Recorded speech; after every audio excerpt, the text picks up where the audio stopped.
located over 2,200 miles off the coast of Chile, one of the most isolated places in the world, we have Easter Island, where the mainstream history tells us that the island has over 1,000 stone-carved massive heads, averaging 13 feet in height, that we are told were probably carved to commemorate important ancestors from around 1,000 years ago.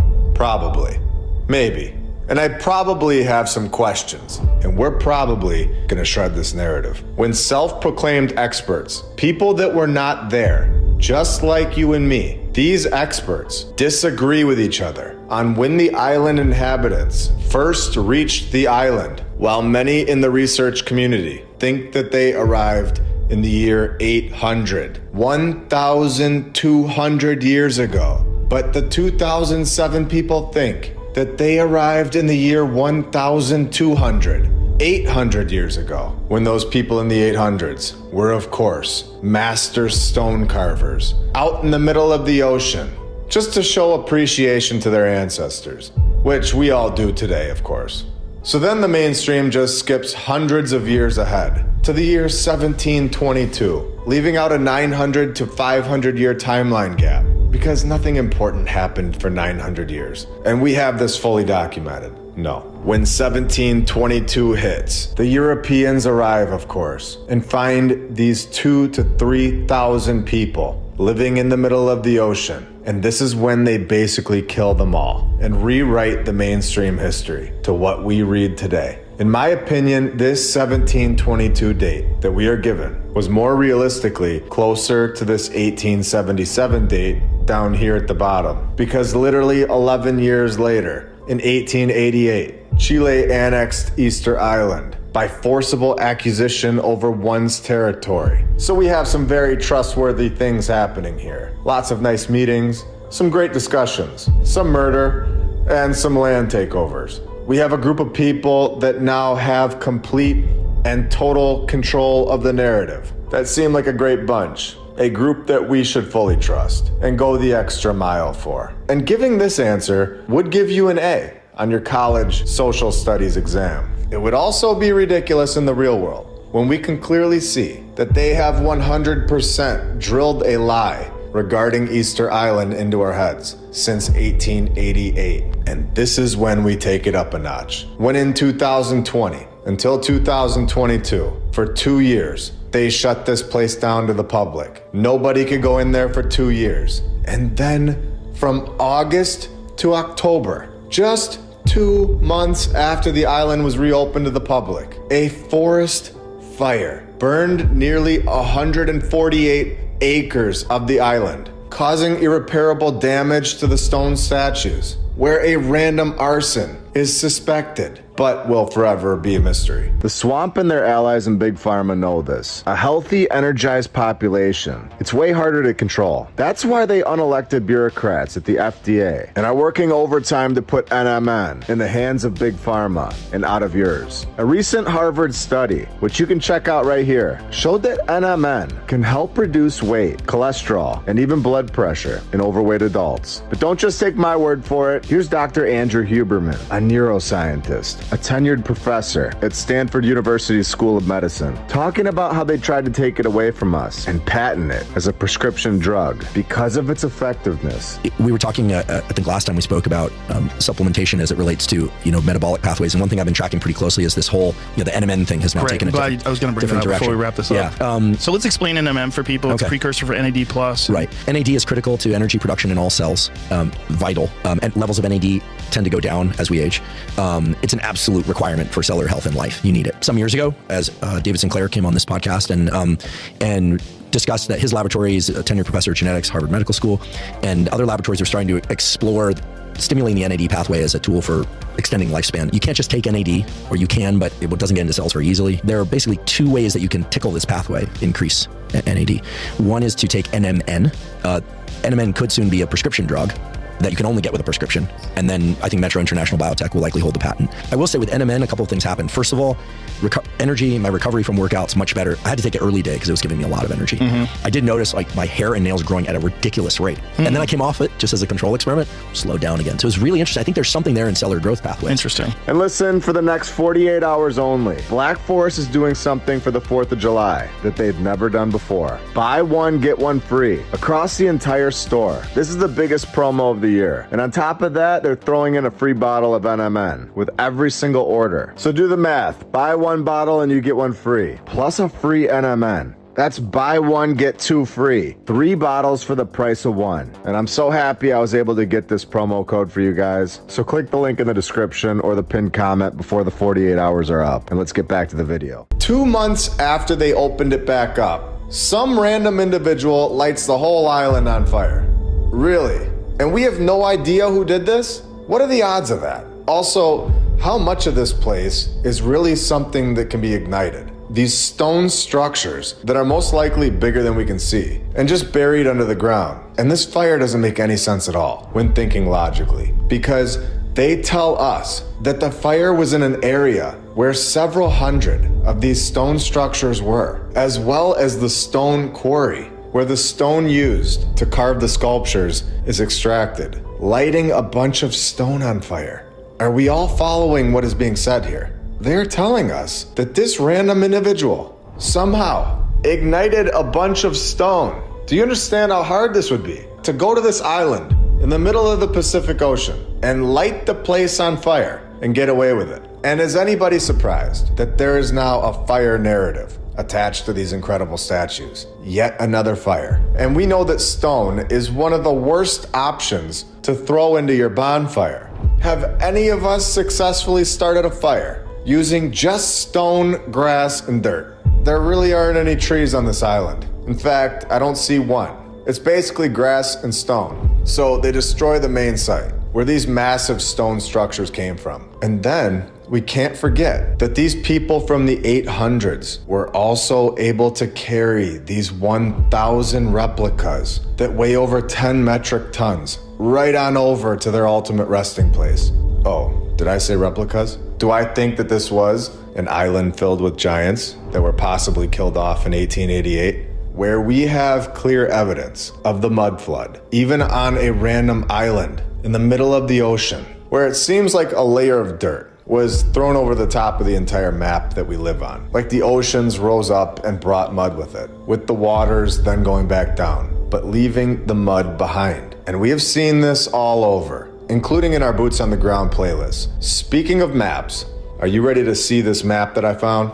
A map from the Chilean government in 1870, with additions and corrections 16 years later, when we all know about Tartaria at this point. A land that none of us were taught about in our mainstream history classes growing up. Right here on Easter Island, right next to this bay, we have Tatara.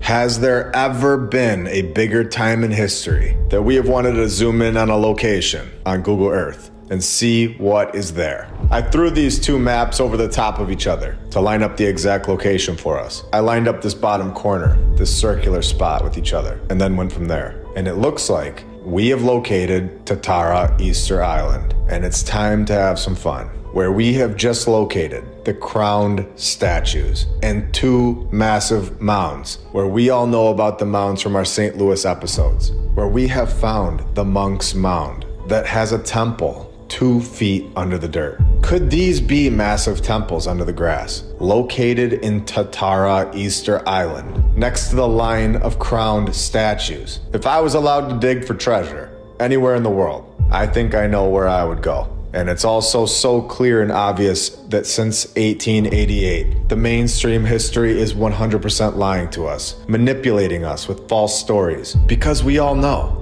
and can see the original map from the 1800s. It says Tatara. And now, of course, it's no longer named that. In fact, they changed the names of every single one of these locations in the last 150 years. What was wrong with the original names? Well, they gave away too many clues. Where we also have Matu Tantara. And we know that this is where Tatara Easter Island is located. We just saw this spot on Google Earth. Well, 150 years later. Let the mainstream narrative get their hands on a story. And now it's called Anakenna Beach. So we have proof of history being rewritten in the last 150 years. Total manipulation, where they tell us that this was the first replica to be raised back into place by using those incredible wooden levers in 1955. Back into place. What do you think they did with possibly the most important part of Easter Island before 1955, where they have 7 of these replicas and 2 of which have deteriorated? Or in other words, and in my opinion, 2 have been destroyed. It's an unusual location for Easter Island, where it is one of 2 locations where there is a sandy beach. This is a clear indication that this location of Tatara was the main location of the island, a port,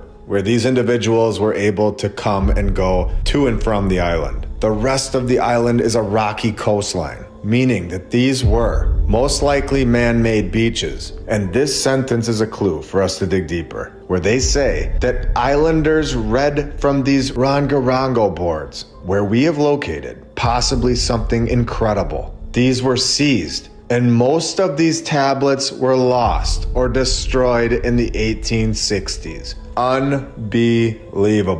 And at this point, the mainstream narrative is on the ropes. This is so in your face that we have been manipulated and completely lied to. Our mainstream history is 100% fabricated and controlled, destroying the writings in the 1860s, when at the exact same time, we are told that in the 1860s, this was when the population of Easter Island was depleted and the Chilean government annexed the island 20 years later. Incredible. Where we get a tale of their destruction. And remember, this story is most likely complete nonsense, but it says in 1868 that the Bishop of Tahiti was given the wooden boards covered in this hieroglyphic writing, and none of the natives were capable of translating the writing.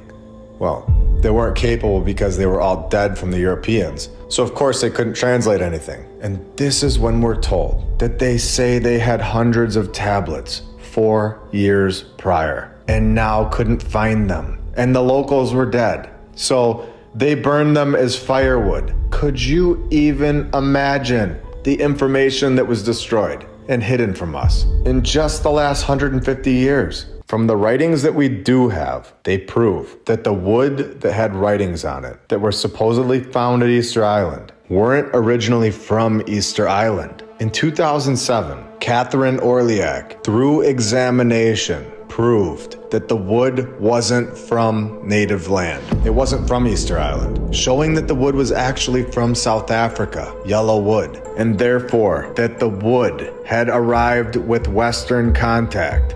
And this means, in my opinion, that these are just fakes. They are literally a bunch of children's scribbles to try and trick us into thinking that they were primitive cavemen that accidentally made some massive stone carvings and then go over in the corner and draw like a 2-year-old. When I guarantee you that the originals that were burned in yet another fire were elaborate and gave away a history, a lot of knowledge that isn't being shared with us or with our future generations. I think that in the future, whenever you are told this tale of hieroglyphs from an ancient civilization that look like they drew it with their left hand and with their eyes closed and blindfolded, you should be very careful believing that as factual information. Being able to carve massive stone structures perfectly over and over, but they can't draw it on a piece of paper. We all understand in architecture, before a building is created, even a small house, before it's here physically, we have to first draw it up. If you can't draw, the building or the house isn't going to turn out any better. Drawing like this and then knocking out 1,000 of these is not logical thinking. That does not add up. So we know at this point that the real Rongorongo texts, the true ones, are not being shown to us. And I bet they didn't actually burn them in a fire. I bet you they still have them.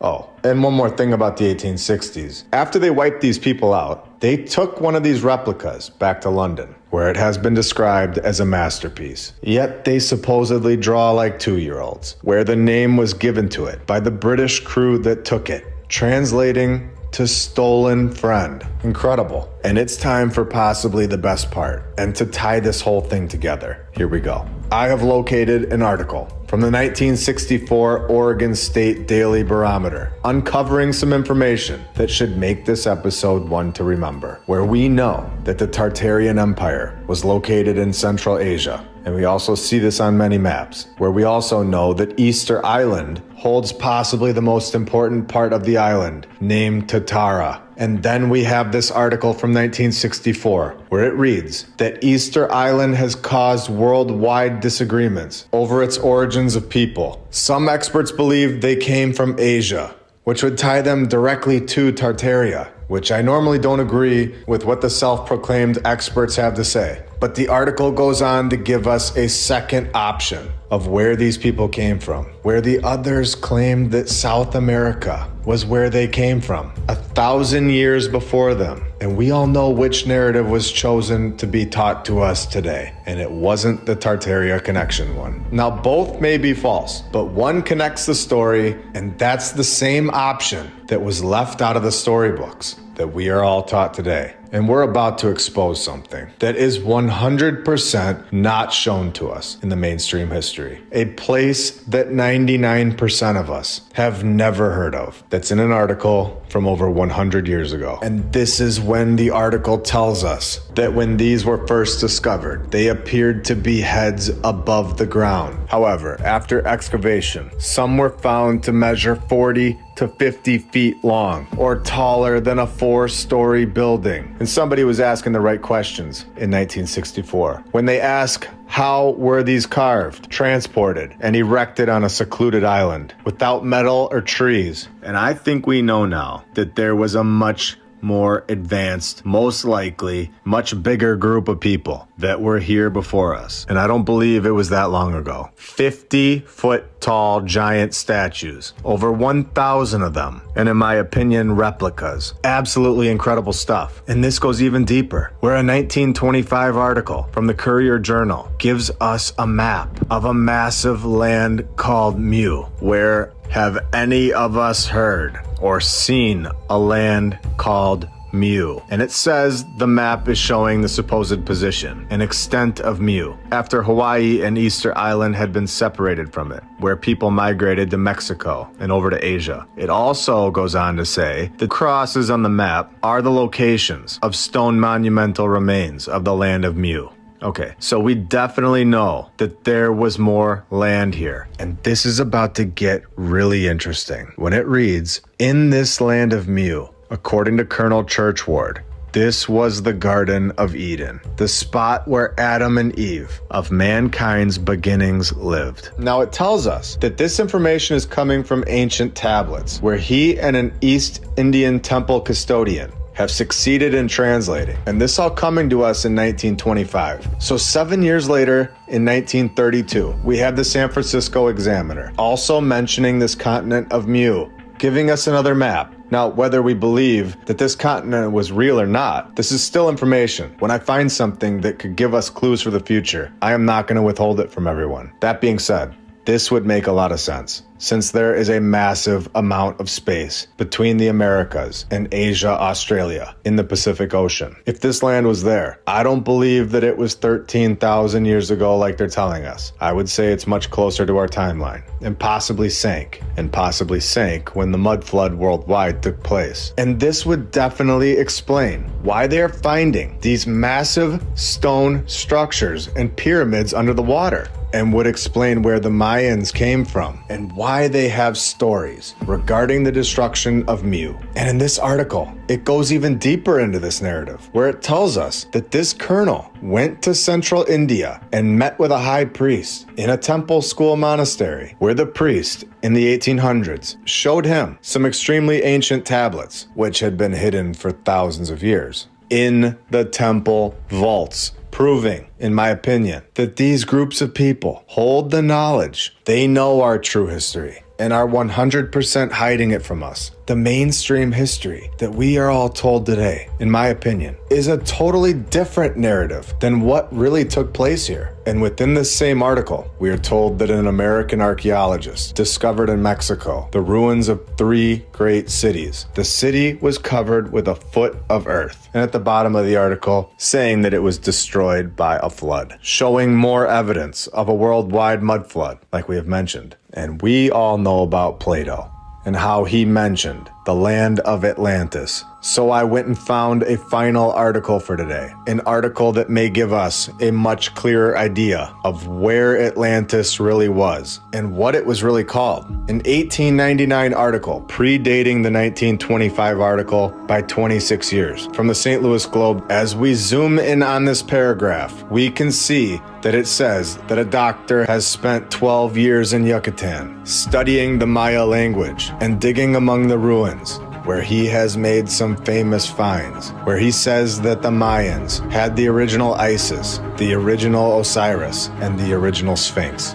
They had a highly developed language before Sanskrit, where the Mayans lived in splendor, long before and long after that strange land, the land of Mu, which Plato has called Atlantis. We all want to know who built these massive cathedrals, right? We all want to know who had the knowledge before we were all born. We want to know why we're being told that they were built with hammers and chisels. Today, I think we take a step closer to finding out where this incredible knowledge of construction truly came from, where we are all aware of the massive continent that was completely left out of our mainstream textbooks, the land of Mu. So let's go even deeper. When we go back to this article from the Courier Journal from 1925, nearly 100 years ago, where it reads, according to the records from Colonel Churchward and the East Indian High Priest, the records state that some people were brought by flying machines to India from the land of Mu in the Pacific Ocean.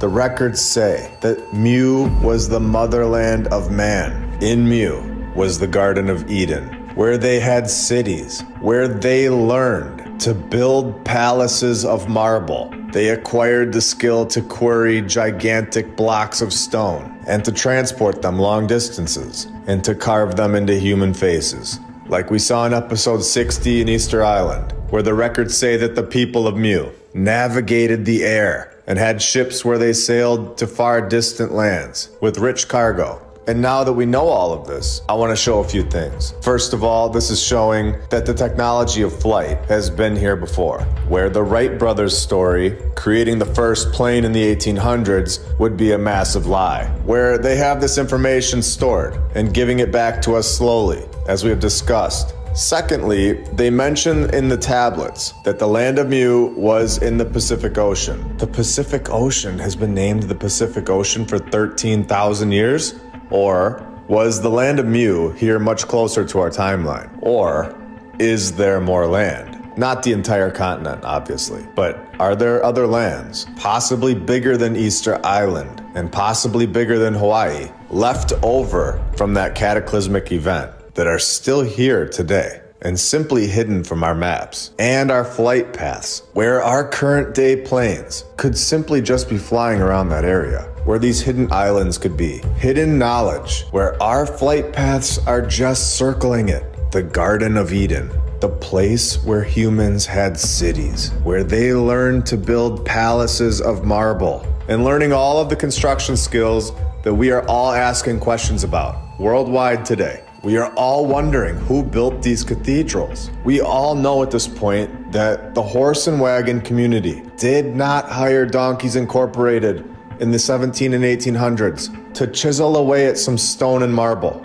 and knock out the Cologne Cathedral. We know this. We know that they didn't hit the stone with a hammer, a little harder and with a little more precision than we do today. And their work just lasts forever, and ours doesn't. It's not about effort. There's knowledge involved here. The Gloucester Cathedral, located in England, we are told was constructed by the people of the 1100s, 900 years ago. And of course, the narrative holds a major fire in the year of 1088, because the narrative knows all about the year 1088. And this is fully documented, of course. No. The interior ceiling of the Gloucester Cathedral is incredible. And I am at the point where I believe that this knowledge to construct this way, architecture that doesn't fit into our mainstream history at all, of primitive people in huts, no power tools, and zero background on their training processes all over the world. This incredible architecture and construction in every single continent may have come from this continent of Mu, where they seem to have had communication with a higher power, where we are told that this is the Garden of Eden. And it shows through the construction. We have the physical evidence that they were able to construct the massive stone heads at Easter Island. And then we have this, Nan Madol, located on an island called Micronesia, a location that is connected to the land of Mu, connected to Hawaii, and connected to Easter Island. Also located in the Pacific Ocean, a once great city of man-made stone islands. The construction of the artificial islets probably started 1,300 years ago. Probably. Maybe. When in reality, in my opinion, it wasn't 1,300 years ago and was much closer to our current timeline, where they go on to say that this was built at the exact same time as the Cathedral of Notre Dame in Paris, where they just eyeballed it, gave it a solid educated guess. The experts really nailed these dates, where the 12th to the 13th century seems like the winner. So it's very clear that these dates are attempts to fit this place right into their timeline of thousands of years. And what is with these maps? Throwing a layer of static right over the top of this location with a perfect 90-degree angle. It's interesting to say the least. Nan Madol has confused the mainstream narrative, and they simply don't understand how to fit this place in, where this location holds construction of megalithic architecture, where the so-called experts cannot explain it, where they say little can be verified about the megalithic construction, where we already know at this point that this land was connected to the continent of Mu, where they were given the knowledge to build palaces of marble. They learned to quarry gigantic blocks of stone and learned how to transport them long distances, and also learned how to carve stone, where we are told that they built huge stone buildings. And then they show us these depictions of it in the mainstream history, like it was actually constructed in the water, like this. When we know that it was built on land, built on the continent of Mu, it wasn't originally in the water like this. In legend, we are told that the builders lifted the huge stones with the aid of a flying dragon. So we definitely have something very interesting going on here in the Pacific Ocean, where Colonel Churchward claimed that the civilization of Mu was technologically more advanced than we are today. And is this not exactly what we're saying today? A civilization that was here before us, that we are not being told about in our mainstream history classes, that was much more advanced, with so much more technology than we have today, where we are being given all of this technology back slowly after 1776, where Columbus didn't discover anything and was a fictional character in my opinion, when the previous civilization before us didn't know of less land than we do today. Instead, they knew about more land than we do today. It's a complete opposite, where Churchward goes on to say that this advanced civilization, this group in Mu, was known as the Nakals. The dates and the years are all over the place, and it's the one thing that's impossible to translate. This is in my opinion, but this is because the year 2024 is not really the true year. I think the calendar that we use today is fabricated to completely confuse us. And the further you get away from the creation date, the further you get away from the creator. I'm not entirely sure which year we are really in. And this is why it's impossible for James Churchward to know how long ago the continent of Mu was really here. I don't believe it was thousands of years ago, like I've said before. He also goes on to say the ancient civilizations of India, which would explain why these tablets would be in an Indian temple. Babylon, Persia, Egypt, and the Mayans were built by the people of Mu. And if there was one place in the world that would be hidden from our maps today, one specific location that holds all of this technology, flying crafts, marble structures, everything, who's to say that the group of people that found this location, or the remains that were at this location and are in control today, who's to say that this group wouldn't hide this location that is the stem of all information from all of us? Is it just a coincidence that the Pacific Ocean is basically empty on our map that we are shown? And don't forget that being in control of the map is a key part of the game. What if we are playing the game with a false map? Is it possible that a part of this incredible land of Mu is still here? Is it possible that the Garden of Eden is hidden to us? Is this why we have no idea where we are, or what we're doing here, or why we're finding massive structures that make no sense in our timeline? Hiding massive continents, hiding technology, giving us a false history, giving us a false map. Is this why we are distracted with Egypt, where they tell us to look to Egypt and the pyramids, while the real location is over in the Pacific Ocean, where Church Ward claimed that the ancient Egyptian sun god Ra originated with the Mu,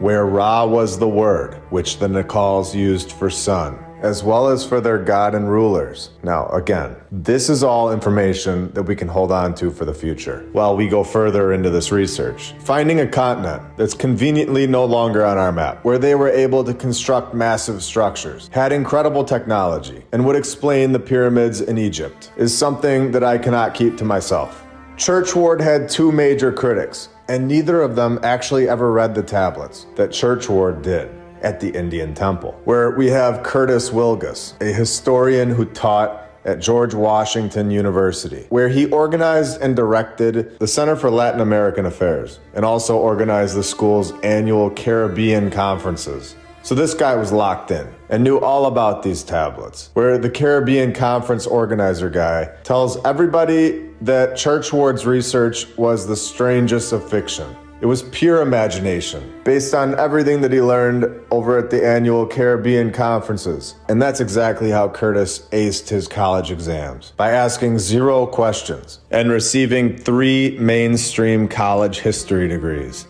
3 of them. So we have a very open-minded individual in Curtis. Now, who is this other critic? Engineer and writer LUNCH BRBEAK-youtube, where he simply dismissed the idea of the Nacal in an article in 1946. Just dismissed it. DeCamp spent 10 years attending Snyder School in North Carolina, in a military-style institution where his parents were heavy-handed disciplinarians to cure him of intellectual arrogance. All right, so we have 2 critics that spent their entire life being told what to think, and they were very good at it. And those were Church Ward's critics, people that were never there, people that never spent the time in India at the temple, and had 0 proof that Church Ward was incorrect. By simply just saying that Church Ward's work is insane or mythical does not prove anything. It proves that their minds are so manipulated to the point that they can't ask any questions and can't let go of the lies that they've been told. By admitting that Church Ward's work is a possibility, it would mean that these 2 individuals would have to agree that all of their time spent learning one way of thinking and feeling like they knew more than everybody else about human history, everything that they thought was the truth, may have been a waste of time. And for some people, this is extremely difficult, and I can't fully blame them. But at the same time, they need to start asking some questions, and not towards us. We owe them nothing.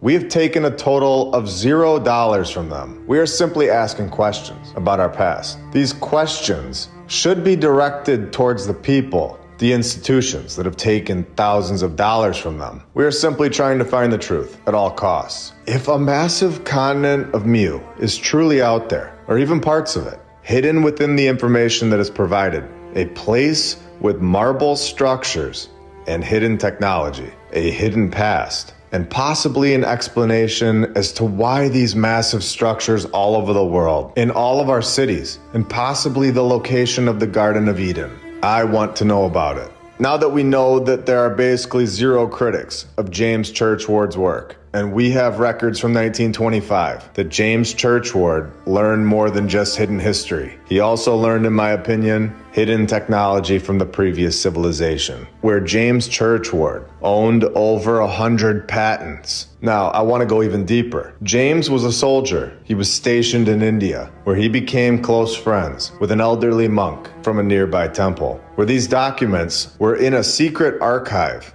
in the temple. The priest or monk taught Church Ward the language called Nacal, by which the tablets were written. And we know that according to Church Ward's work, these were the people that lived in the continent of Mu. And the part that I find interesting is that the location of where James was stationed, the location of where this temple is located is wiped out from our database. The fact that we cannot look up where he was based, hiding his location as colonel, proves to me that they want this information gone and hidden. As if the British government doesn't know or has lost the records of where they stationed one of their soldiers. He was stationed in India for decades, and this location of this temple is now hidden from us. Finding a continent in the middle of the Pacific Ocean was not a part of the plan. I believe that James Churchward messed up the mainstream narrative when he spoke to that elder. Having an advanced civilization that was here before us does not at all fit into the narrative that we created the first plane,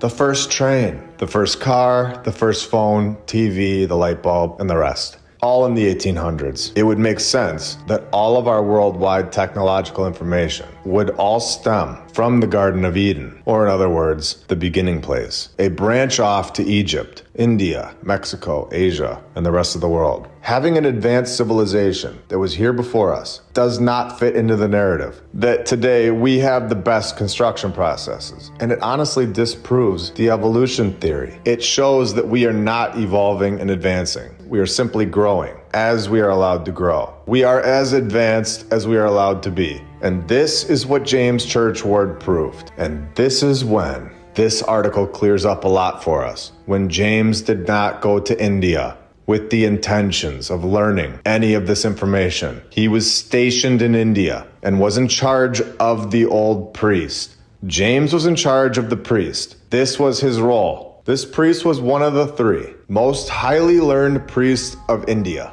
Secretly stored in the archives of the temple were hundreds of clay tablets. The old rishi, or priest, became highly attached to James Churchward and taught him the key to the ancient alphabet. So this priest or rishi taught James this information and then showed him secret tablets. And then we actually have these massive heads at Easter Island. We actually have the structures at Nan Madol. We have physical proof that backs James Churchward's narrative up. You can physically go there and see it for yourself. So the location of this temple in India, where James was based for years, is wiped out from our knowledge. But we all know that if there is a temple out there in India with hundreds of hidden tablets that hold incredible knowledge, then there most likely is more than one. Who else has hidden knowledge that holds our true history, just waiting for us all to find it?